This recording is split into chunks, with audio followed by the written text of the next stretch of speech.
Some of y'all know that I am currently employed as a Bible teacher over at a local private school over in Pasadena. And currently this year, I am teaching my high schoolers apologetics, which is defending the faith. And very recently, we finished a very short unit covering the problem of evil. And if you don't know what the problem of evil is, basically that's the terminology we use whenever you're talking about the debate revolving around the idea that there is a world governed by an all-good, all-powerful God, yet there is suffering and evil in that world, right? And a lot of people, they wrestle through that because it's a very difficult thing to process. And the reason I bring that up is because the problem of evil and wrestling through it is going to be something that a lot of the people we're talking about in today's passage are going to be wrestling through. And so real quick, let me just introduce you a little bit more to this whole problem, just so you have it in the back of your mind as we go into today's study. Probably the first person to really just straightforward articulate this problem was a guy named Epicurus, who was a 4th century BC Greek philosopher. This is how Epicurus put the problem. He obviously did not put it in English because he was a Greek philosopher in the 4th century BC, but this is how he says it in English. Is God willing to prevent evil, but not able? Then he is not omnipotent, right? He's not all powerful. Is he able but not willing? Then he is malevolent, AKA he's evil. Is he both able and willing? Then whence cometh evil? Is he neither able nor willing? Then why call him God?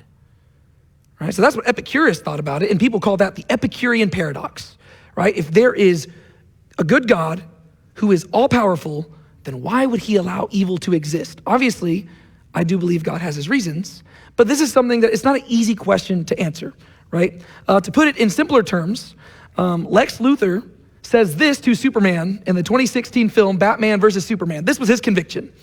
If God is all powerful, he cannot be all good. And if he is all good, then he cannot be all powerful.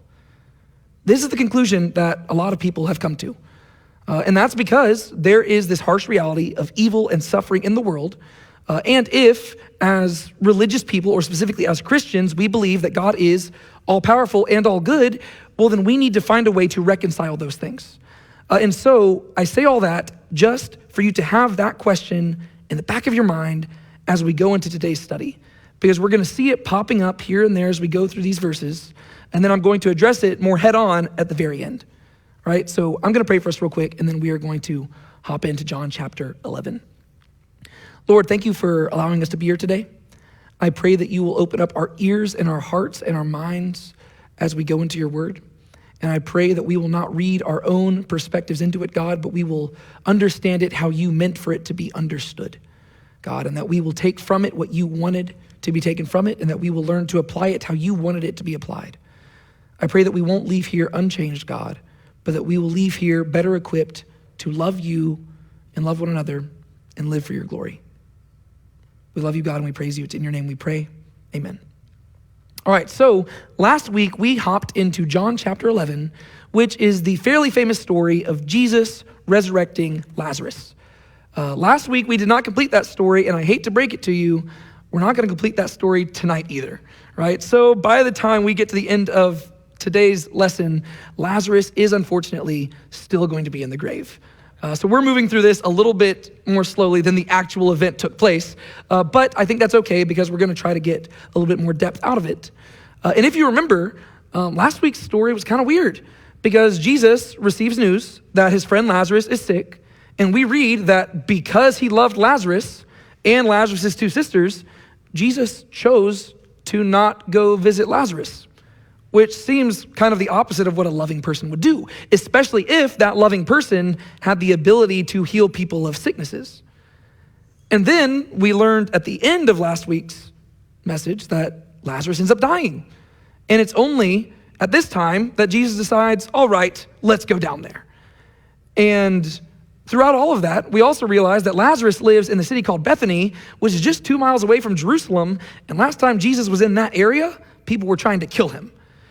And so really last week, it just really set up a very dramatic story, right? Jesus doesn't go visit the guy that he loves, like whenever the guy is sick, but then he does go visit him once the guy is dead, and he's heading to a place where people also want to kill him. And so we pick up right there, starting in chapter 11, verses 17 through 19. Now, when Jesus came, he found that Lazarus had already been in the tomb for 4 days. Bethany was near Jerusalem, about 2 miles off, and many of the Jews had come to Martha and Mary to console them concerning their brother. Just to remind you, Martha and Mary are once again the sisters of Lazarus. We're going to talk a lot about Martha and Mary today. All right, so we see Jesus arrive, right? He finally gets to Bethany. Where we last left him, he was over in the region called Perea, which is just to the east of the Jordan River, if you can kind of picture that map in your head, right? You've got the Sea of Galilee up here, the Jordan River snaking down to the Dead Sea.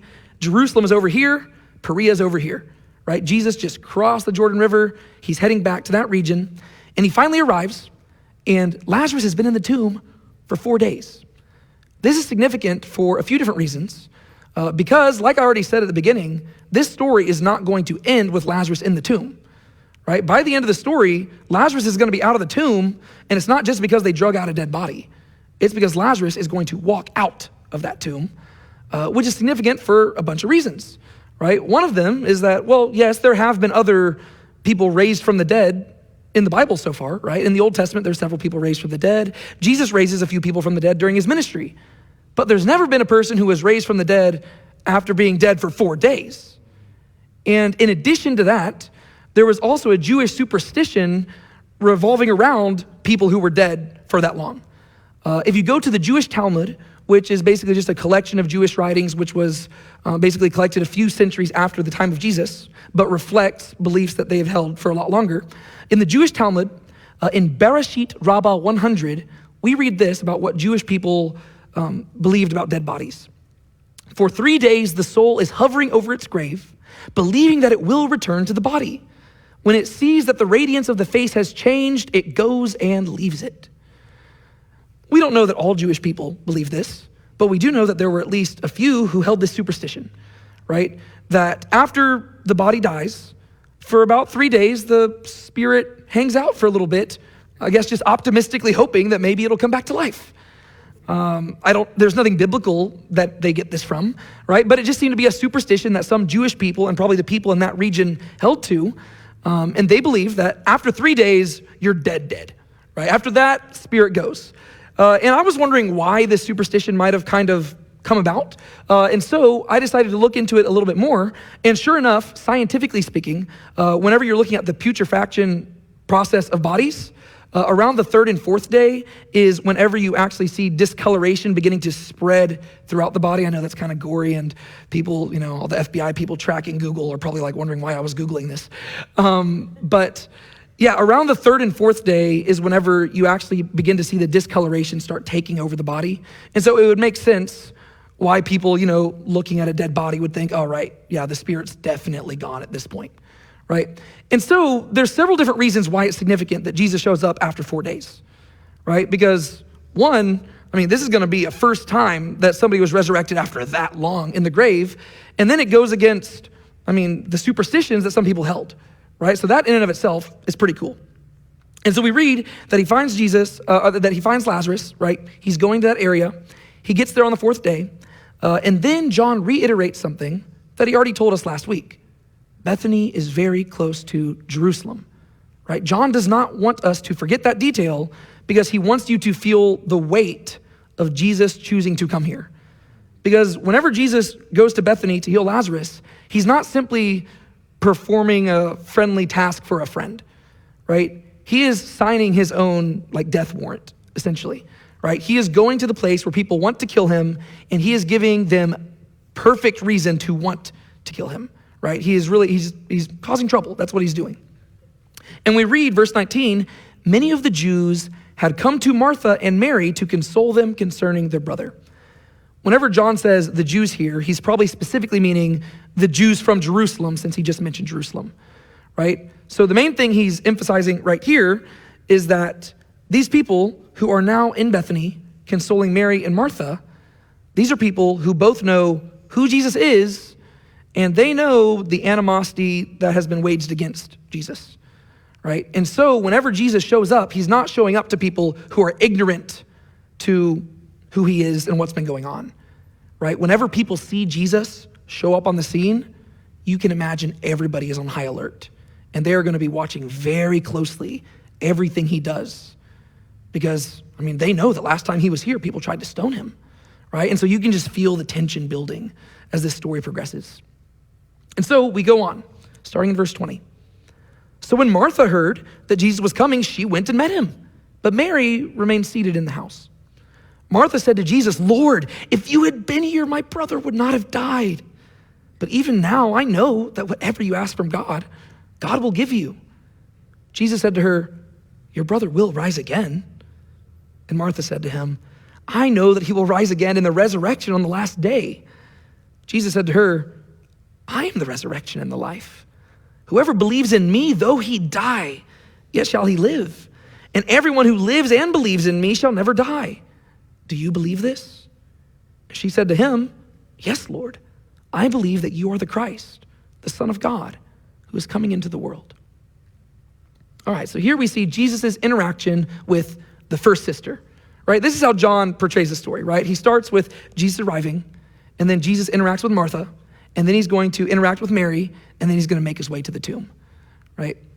Martha shows up, and I love this little detail here, right? It says, "So when Martha heard Jesus was coming, she went and met him, but Mary remained seated in the house." If you remember last week, I read the only other biblical account we have concerning Mary and Martha, right? And it was the story where Jesus was at their house, and Martha was the busy one who was trying to take care of Jesus and do all that stuff, and Mary was the one sitting at his feet.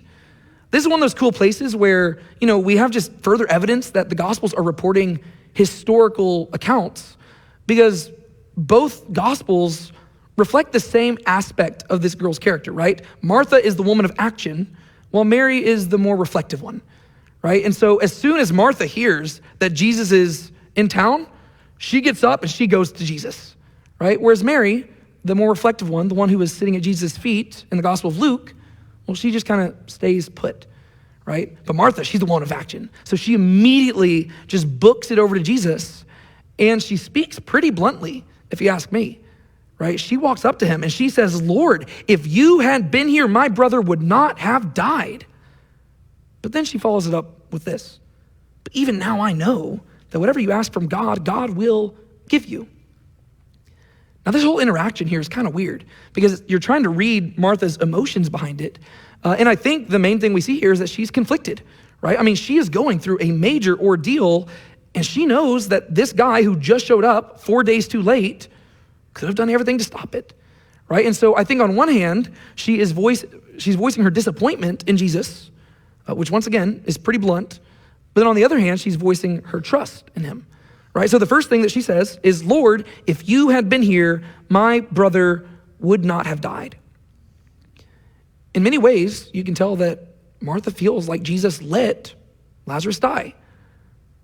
And you really can't blame her for feeling that, because technically that is what Jesus did, right? Jesus did let Lazarus die, right? And whenever we hear this is what we talked about last week, you have to kind of confront that, because usually whenever we think of God, we don't think of a God who would just allow that to happen.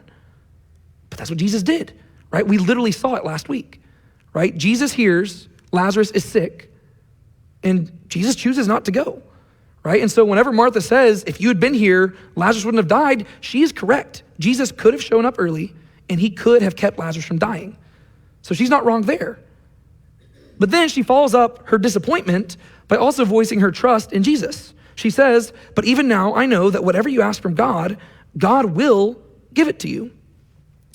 And one thing I want to highlight here is that it doesn't seem like Martha takes Jesus's delay personally, right? She doesn't seem to take it like as a personal slight against her, as if Jesus just hated her and chose not to show up, right? So all because Lazarus is dead doesn't mean that she's just totally turning against Jesus here, right? From her perspective, it seems like she probably just assumes that Jesus had reasons for not coming, right? She doesn't know what those reasons are, and she doesn't even ask him to explain, but she's clarifying, "Hey, I believe if you were here, things could have gone differently. And even though you're showing up now, that doesn't mean I don't trust you," right? But one thing I don't think that Martha is doing here, and you might think that she is doing it because of how it's worded here, I don't think that she's expecting a miracle, right? Because how it's worded, she says, even now I know that whatever you ask from God, God will give you. Well, we know the end of the story, right? And so it almost sounds like Martha's hinting at the fact like, hey, can you resurrect my brother? But the thing is, the stuff that she says afterwards is going to clarify that she does not expect that, right? She's not expecting Jesus to show up and resurrect Lazarus. And so whenever she says this, what she's just saying is, hey, you didn't show up when I needed you. But that doesn't change how I feel about you, and that doesn't change the trust I have in you, right? I still believe that you are the chosen one of God. I still believe that if you ask something of God, he will give it to you. But I can't help but admit I'm a bit disappointed because I was hoping that you would do this thing for me, right? And so you see Martha, she does feel very, very conflicted. But once again, she is right here, right? Because if she believes that Jesus had a good reason for not showing up, she would be correct. But at the same time, his reasons are not what she probably expects. She probably thinks that he was going about some sort of important ministry and that he was performing miracles over in some other place or preaching some super important sermon, and that's why he couldn't come. But that's not actually what we saw, right? I mean, Jesus might have preached sermons during those days, but the Bible doesn't tell us about that. We just read that Jesus chose to not go. But the thing is, that doesn't mean Jesus didn't have a reason for not coming, right? And so technically she is correct, right? And she is correct whenever she says, even now I know that whatever you ask from God, God will give you. Before Jesus resurrects Lazarus, he is going to pray this prayer to God, and he's going to ask God to do this, right? And so Jesus is going to show that Martha is 100% correct in everything she says here, but at the same time, even though Martha is correct, she doesn't fully understand everything that Jesus is doing. And in fact, I would argue that she doesn't understand any of what Jesus is doing, right? She's just speaking honestly, and she stumbles into truth. And it's because she trusts in him. And because of that, I think that we could actually learn a lot from Martha, just in this one little instance here, right? Because although Jesus didn't give her what she wanted, she didn't allow that to doubt his goodness or his power, right? See how that ties into the problem of evil, right? Usually, whenever people are confronted by evil, they begin to doubt that God is either good or that he is powerful, right? They begin to think, okay, well, if God has power, then he should have stopped it. And if he didn't stop it, then he's evil. That's one conclusion people come to. Or they'll say, okay, well, maybe God's good. He just didn't have the power to stop it.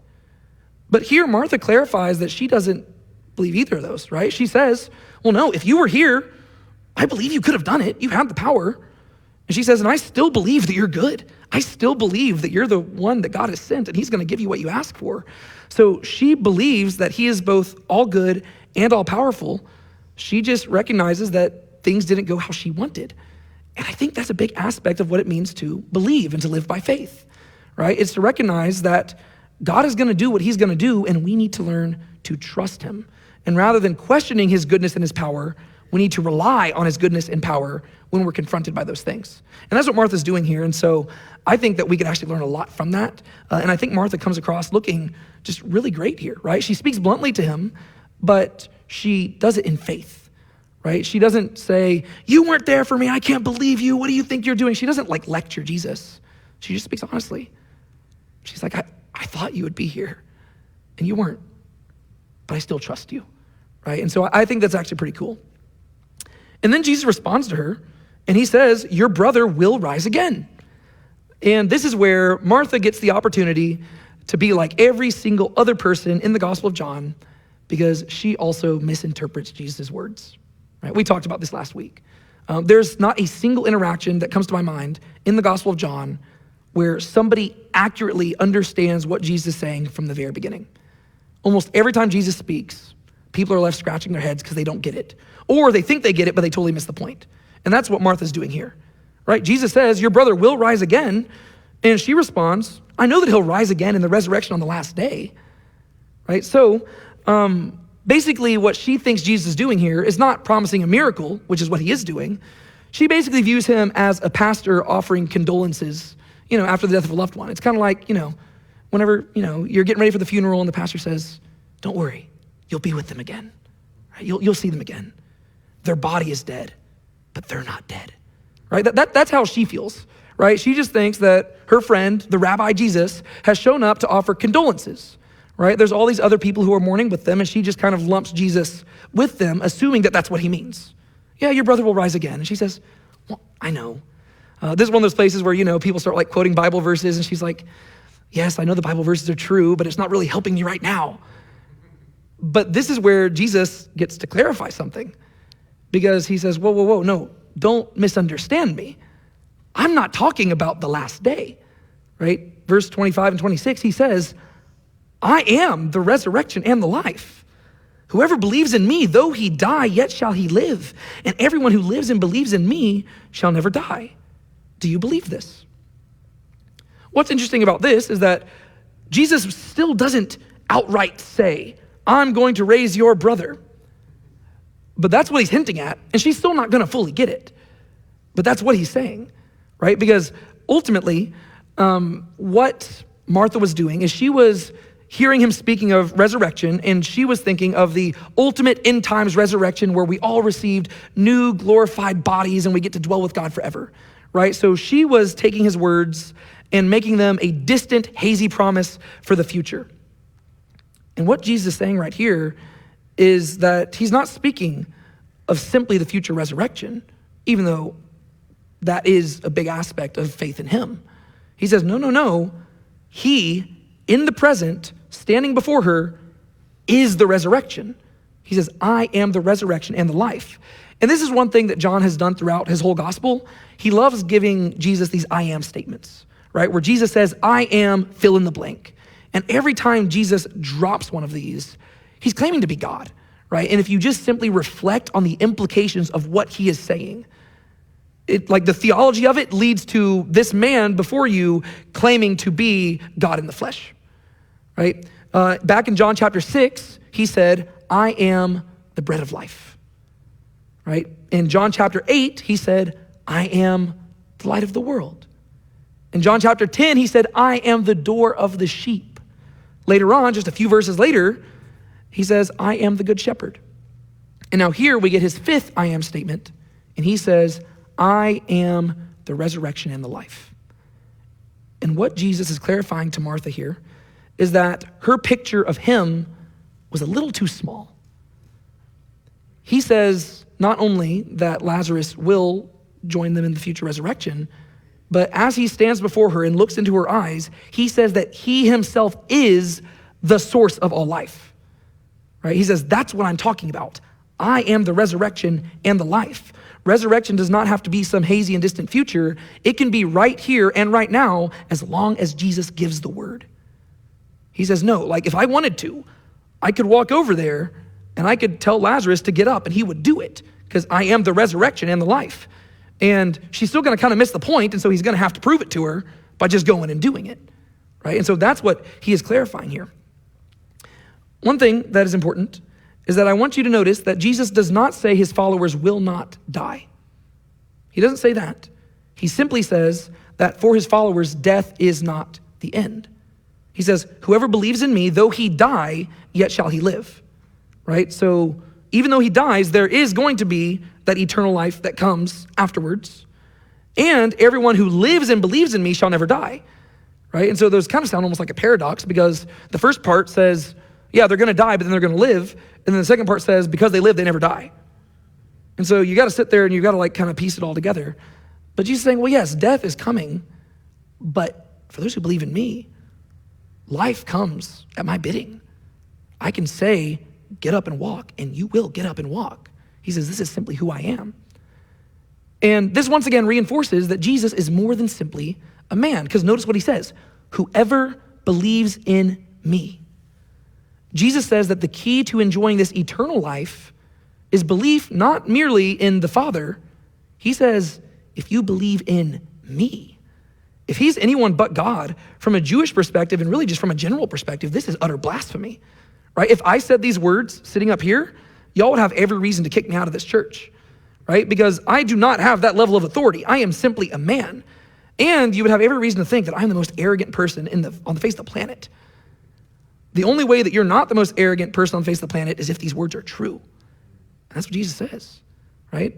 And really what you got to do is let his works act on his behalf, because anybody can say these words, but if you say these words and then you go actually raise a person from the dead after they've been dead for 4 days, that kind of validates that you were telling the truth, right? It'd be one thing if he said these words and he walked over to the tomb and Lazarus didn't come out. But if he says these words and then Lazarus does come out, that is the Father in heaven giving his seal of approval, saying he is who he claims to be, right? So that's one thing that's super important. And then I want you to notice the question he asks Martha at the very end there. He says, I am the resurrection and the life. Whoever believes in me, though he die, yet shall he live. And everyone who lives and believes in me shall never die. And he says, do you believe this? Notice what he doesn't say. He doesn't say, do you understand this? He says, do you believe this? Because what we're going to see is that Martha still doesn't understand it, right? And I don't think, even after this, I don't think she's expecting a miracle. I think she might very well think he's still just talking about eternity and he's just offering words of comfort. But he says, do you believe? Right? It's kind of like in those movies where the person reaches out, do you trust me? Right? That's what he's asking her, right? Do you trust me? Do you believe? And she says, yes, Lord, I believe that you're the Christ, the Son of God, who is coming into the world. And so if John's gospel is all about what it means to believe, Martha right here is a shining example, right? She is hurt by Jesus' delay, and she still believes in what Jesus is doing, but she doesn't get what he's, like, she just doesn't get it, right? She is in the midst of grieving her brother who just died, and the person before her, she knows could have saved him, but he didn't, and he's asking, do you trust me? And she says, yes, because I've seen too much, right? I believe that you are the Christ. You're the King. You're the Son of God. I don't think she understands the full implications of those words, but she says, yeah, I believe it. And then we're going to see how Mary responds. Picking up in verse 28. When she had said this, she went and called her sister Mary, saying in private, the teacher is here and calling for you. And when she heard it, she being Mary, and when Mary heard it, she rose quickly and went to him. Now Jesus had not yet come into the village, but was still in the place where Martha had met him. When the Jews who were with her in the house, consoling her, saw Mary rise quickly and go out, they followed her, supposing that she was going to the tomb to weep there. Now when Mary came to where Jesus was and saw him, she fell at his feet, saying to him, Lord, if you had been there, my brother would not have died. All right. This interaction is a lot shorter than the last one. Right? We simply get to see what Mary says, and we're not even going to directly see how Jesus responds to her, because after this, it's going to kind of shift focus a little bit.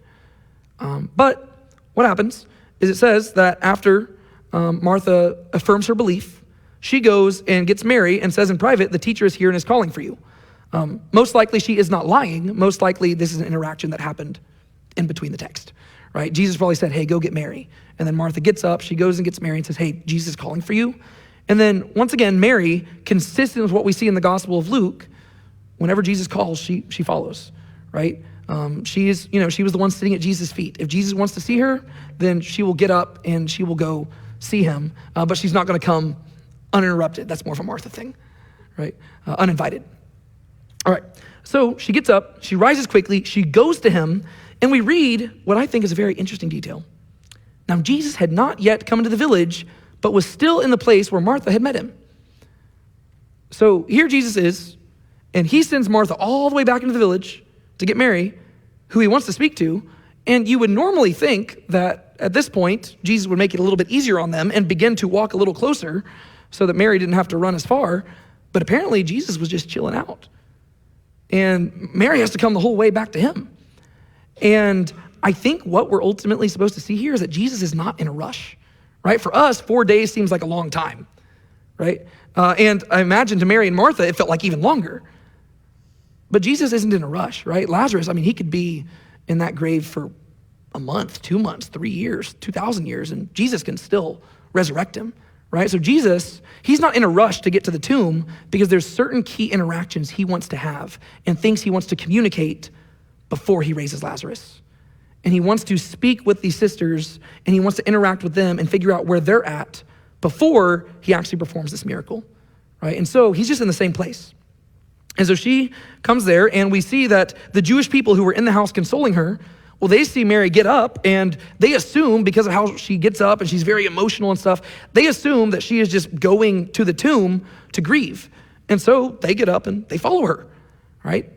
Little do they know that she's going to see Jesus. And they're about to be in for a big show. And so Mary gets up And she doesn't go to the tomb. She goes to Jesus, and everybody's following. You can feel the tension rising. And whenever Mary comes to where Jesus was, she falls at his feet, and she says to him, Lord, if you had been here, my brother would not have died. Those are the exact same words that Martha said. You kind of get the idea that maybe they've talked about this a few times over the last 4 days. It's almost like they've been talking with each other. Man, if only Jesus had been here. If he'd been here, our brother wouldn't have died. He could have changed everything. And then they hear that, oh, Jesus is here. Well, a lot of comfort that is now. Lazarus is dead. So they both start off by saying the same thing, but what's interesting here is that Mary doesn't follow it up with the same thing that Martha said, right? Martha started off by saying, if you'd been here, my brother would not have died. But then Martha continued and said, even now I know that whatever you ask from God, God will give you. But Mary doesn't add that part. And to be fair, she doesn't explicitly deny it either, right? And so it could be implied that she believes this. And so I don't think we're necessarily supposed to say that this is a lack of faith on Mary's part. I think that probably her silence is mainly significant because it shows that she's more reflecting on the hopelessness of the situation, right? Where, once again, Mary's more the reflective one, right? Martha, she's saying, Jesus, I really wish you'd been here, but I still trust you, right? She's just trying to make sure she's saying the right things to Jesus. Whereas Mary's just honestly just being real. She's like, you could have changed things. And yes, she probably does believe that Jesus is still the Messiah and stuff like that. But I don't think she feels like saying that stuff right now because she's more focused on the hopeless aspects of it. And we're going to see how her comments here are going to have an impact on Jesus. And so as we keep reading, verses 33 through 37, and these are going to be the final verses that we cover tonight. When Jesus saw her weeping, and the Jews who had come with her also weeping, he was deeply moved in his spirit and greatly troubled. And he said, where have you laid him?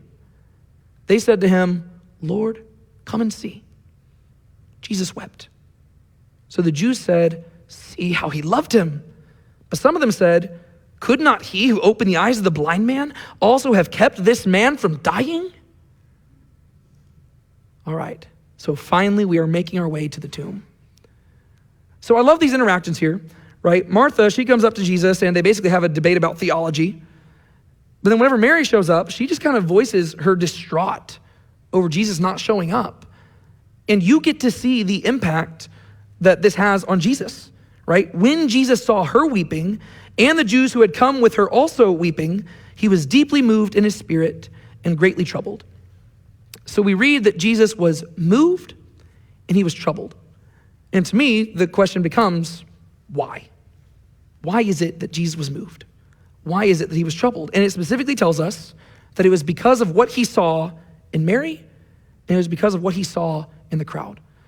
And so if I was to give my educated guess, I would say that the reason he was moved is by compassion, right? He's mourning with those who mourn, right? Sometimes people will say, especially we'll talk about this when we get to the Jesus weeping aspect of things, but people will suggest that Jesus is weeping because his friend died. I don't really lean towards that because, if that were the case, we would have read that Jesus wept a lot earlier whenever he first announced that Lazarus was dead. And we get the implication that he always knew that Lazarus was going to die. And so that's not really the reason he's weeping. The reason he is moved right here is because he sees the effect Lazarus' death is having on everybody. And so on one side, this is the compassion of Jesus flowing out, right? He sees Mary and he sees what she's going through. He sees all these other people and what they're going through, and he's moved by it. But it also says that he was troubled. Why is he troubled? Well, I think the reason he's troubled is because of their disbelief, right? I think that this once again reflects the idea that Jesus came to these people and they just did not understand him, right? The God of glory took on flesh and stood amongst his own people and they did not recognize him. He just declared, I'm the resurrection and the life. Yet all these people can do is focus on death. And so I think the reason he's troubled is because resurrection and life is before them, yet the only thing they could focus on was grief and death. They didn't even realize who was in front of them. And so on one hand, he's moved by compassion. On the other hand, he's troubled by their disbelief. And so he turns to them and he says, where have you laid him? Now it's time for the show to get started. He says, all right, I'm going to fix this. I need to send a message. Where's the body? And so they respond and they say, Lord, come and see. The phrase come and see is very interesting to me because John uses this phrase earlier in his gospel. It's actually in chapter 1, whenever in this whole chapter where basically everybody who meets Jesus can't help but share him. Well, whenever you get to one of the final interactions in chapter 1, you've got this guy named Philip who goes and gets his friend Nathaniel, and they have this very interesting interaction. John chapter 1, starting in verse 45. Philip found Nathanael and said to him, we have found him of whom Moses in the law and also the prophets wrote, Jesus of Nazareth, the son of Joseph. Nathanael said to him, can anything good come out of Nazareth? And Philip said to him, come and see. And so they have this weird interaction where Philip goes up to his friend and he says, hey, you know that guy that the whole Bible was talking about? We found him. His name is Jesus, and he comes from this town called Nazareth. And what you need to know is that Nazareth was not an important city. It was just some hillbilly town in backwoods Galilee, right? Not an important city. And Nathanael reflects that. Really? Nazareth? Can anything good come from there? And Philip just offers an open invitation. Come and see him. And you actually saw Jesus do the same thing just a few verses earlier whenever some of John the Baptist followers followed after him. Where are you going? And Jesus says, come and see.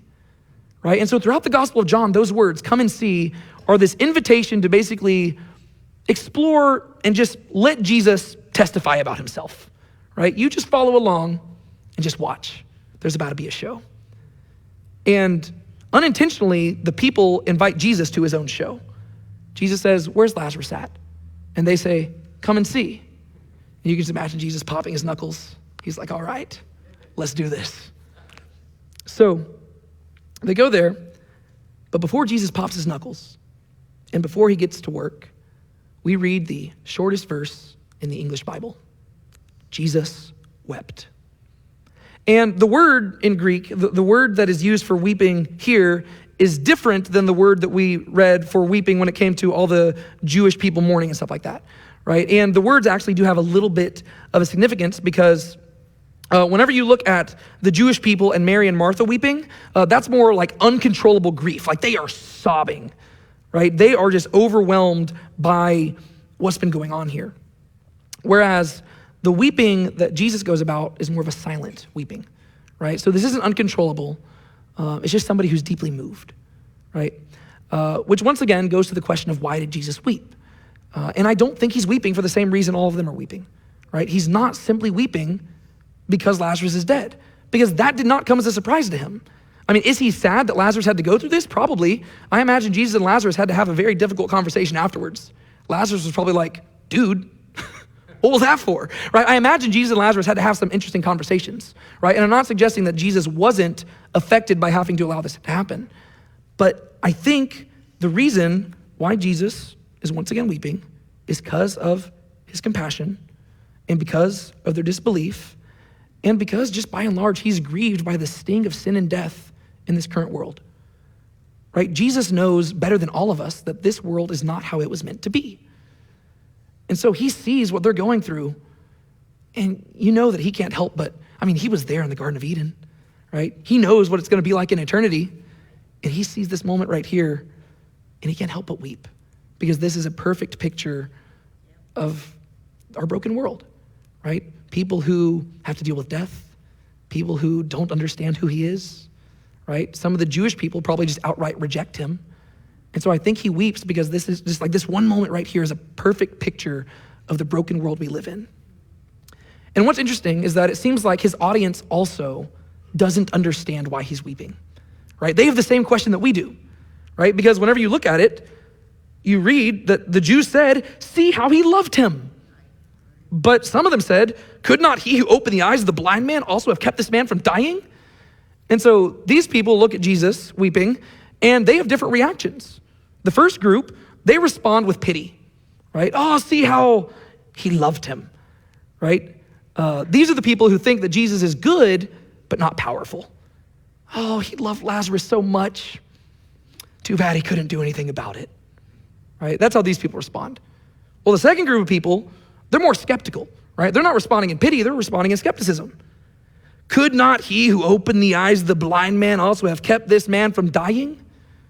These are the people who think that Jesus had the power, he just wasn't good, right? They're like, hey, we were in Jerusalem.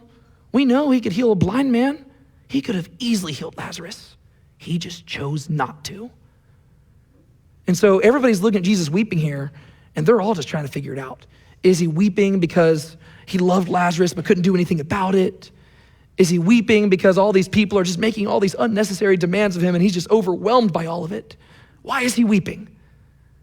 Well, ultimately, I think that both of them are wrong, right? Yes, he's weeping because he loves Lazarus, and yes, he did heal the blind man. But the thing is, Jesus is all good and he is all powerful, and ultimately the answer is he simply had other reasons for allowing Lazarus to die. And he already told us what those reasons were at the beginning of this chapter, but he's gonna make those extra clear in the next few verses, which we're gonna cover next week. And so, both of these responses are wrong, right? Because they fail to consider the third option. Maybe Jesus had legitimate reasons for allowing Lazarus to die. Maybe he is all good and all powerful, but he allowed suffering to take place for another reason altogether. And that is also the same conclusion I think we should come to when it comes to the problem of evil. Because whenever you go back to Epicurus, he's walking through all those things. Well, if there's evil in the world, then God is either all good or he's either not all good or he's not all powerful. But what Epicurus fails to realize is that God's ways are not as man's ways. And maybe God is all good, and maybe he is all powerful, and he just has a good reason for allowing suffering. And I think when you actually read the Bible, several of those reasons are presented. And I'm not going to get into it all tonight because we're out of time. But over the course of next week, we're gonna talk about it a little bit more. And as you study the Bible more and more, you're gonna see that the Bible doesn't hide from this question, right? The Bible is the first to admit, yes, there is suffering and evil in the world, but God is still all good and he is all powerful, right? And so there are answers. And every time somebody brings up the problem of evil, they always like drop the mic and act like they just discovered something that's brand new. Job was wrestling through this thousands of years ago, right? This is stuff that people have been talking about since the beginning of time. And there's good answers for it in Scripture. And we're gonna talk about one of those answers next week. But for now, we're gonna close in prayer.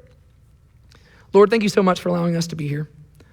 Thank you for the Gospel of John. Thank you for this story about Jesus and Lazarus and the two sisters and all the interesting questions that are raised by this passage, God. I pray that as we went about it today and as we continue to go about it the next following weeks, God, that you will really help us learn what it means to live by faith and how to follow you and trust you even if we don't always understand exactly what you're doing. And God, just help us to understand that that's a key aspect of what faith is, God. We do love you, God. We do trust you. We do believe that you are all powerful and all good. And so as we go out into the world, help us live in line with those beliefs. It's in your name we pray. Amen.